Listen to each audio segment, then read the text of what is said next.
આજે તો આપણે વણેલા ગાંઠિયાનો પ્રોગ્રામ છે. જો અમારે ભાભી છે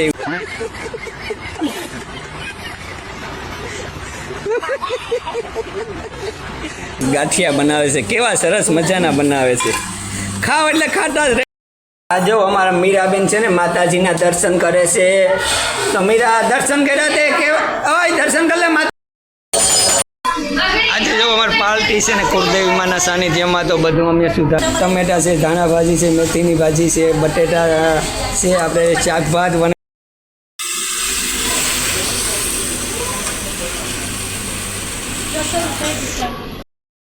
તો અત્યારે અમે માતાજીને થાળ ધરી રહ્યા છે. માતાજીને પહેલાં આપણે જવારવાનું હોય, ત્યારબાદ આપણે પ્રસાદી લેવાની.